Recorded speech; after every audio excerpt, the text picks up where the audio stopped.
But I thought it's nice to have a different flavor of problem. We've talked about graphs a lot. So in this case, we're talking about strings.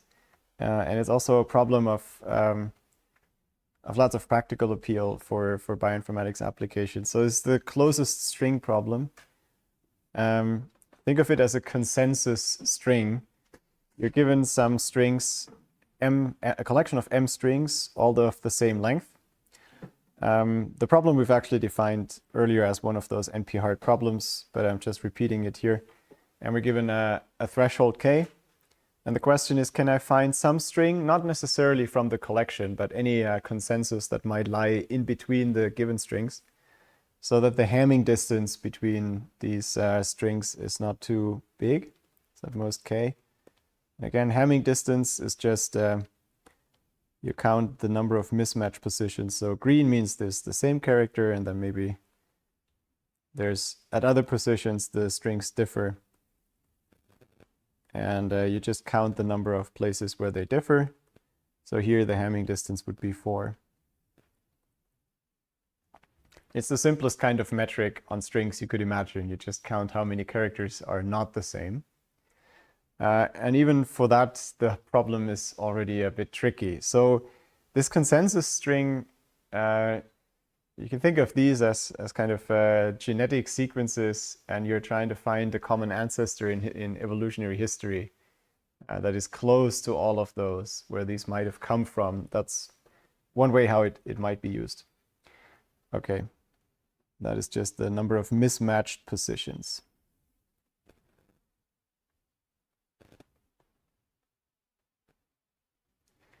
Now, how can we potentially get an FPT algorithm for this problem?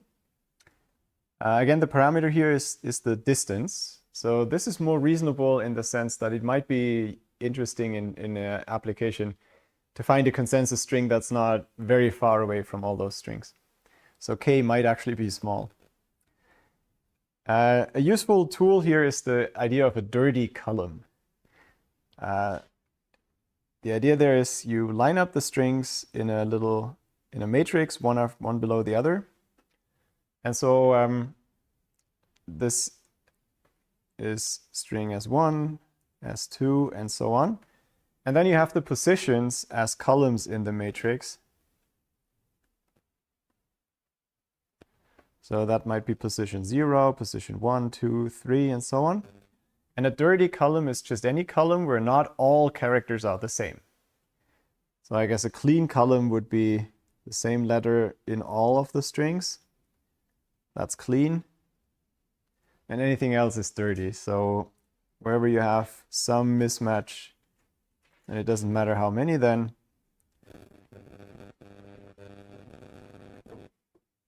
wherever you have a mismatch, that's a dirty column.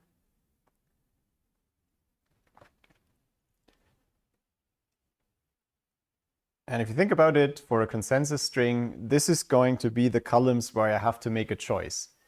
I can either pick in this column, if I want to make all strings happy, I'm out of luck. I can only pick either an A or a B or a C to make some of the strings match with this position, but I can't do it for all of them. So the first observation is if we have many of these dirty columns, it's not going to be possible to find a consensus string. Formally, what does many mean? If we have m strings of length L as before, then m times k is the maximum number of dirty columns where we still have some hope. Right?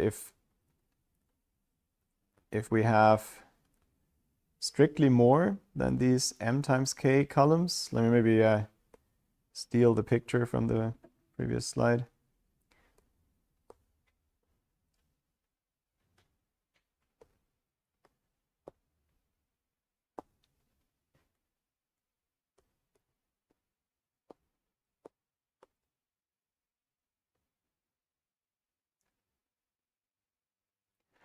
Now, if we have more than, okay.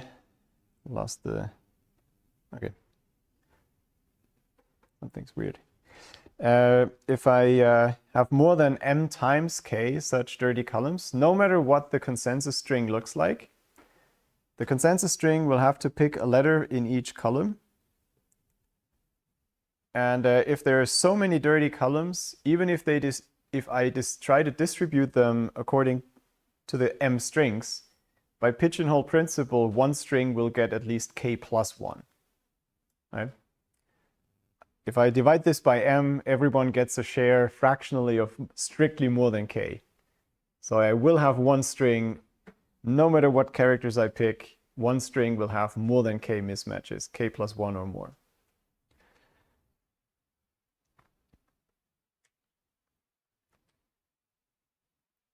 So S without an index was this consensus string or a candidate for that.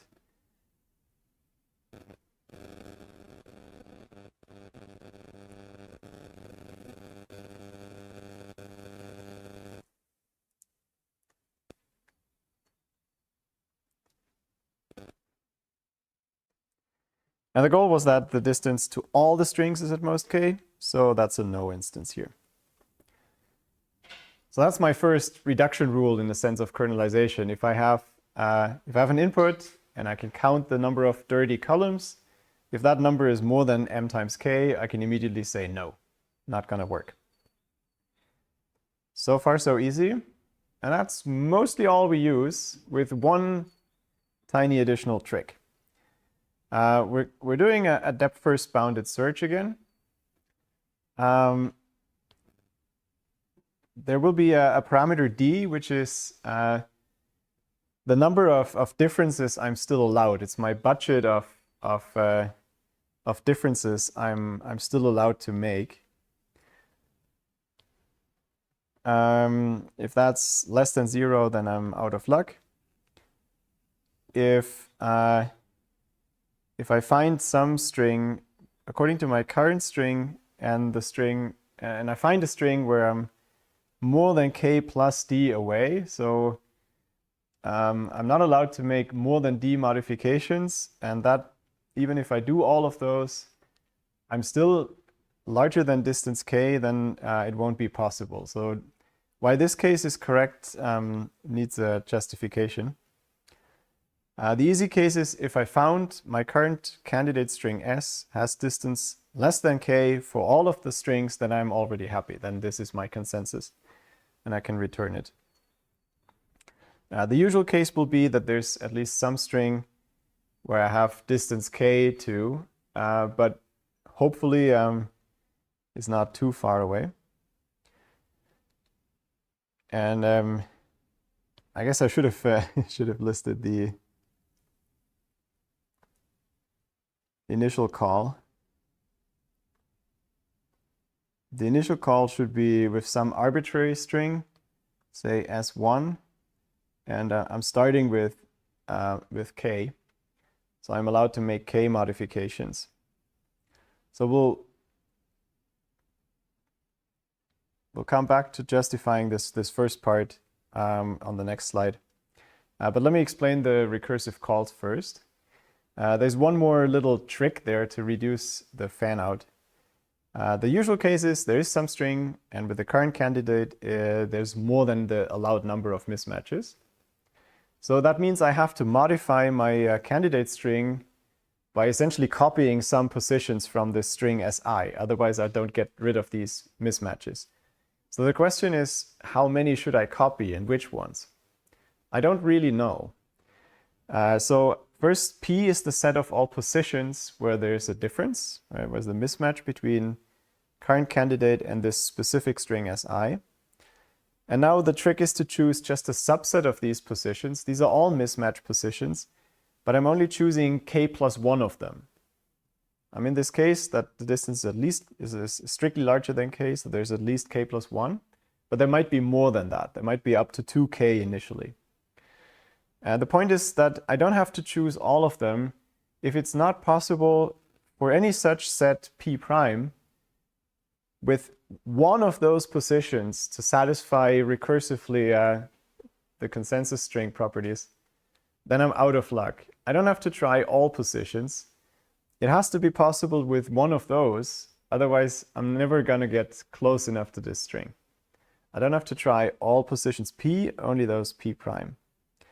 Because even if like a trying any of the other positions and leaving all the positions in P prime unfixed would still be too big a distance.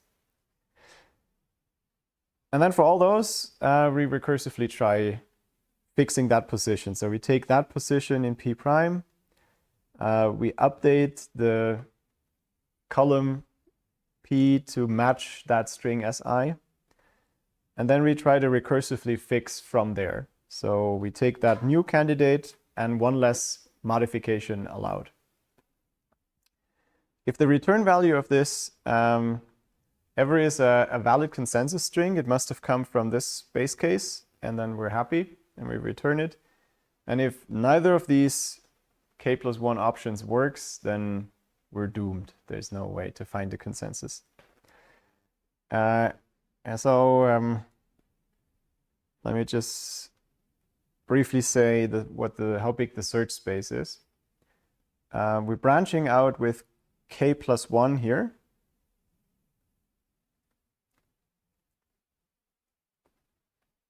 Because that's the number of different recursive calls.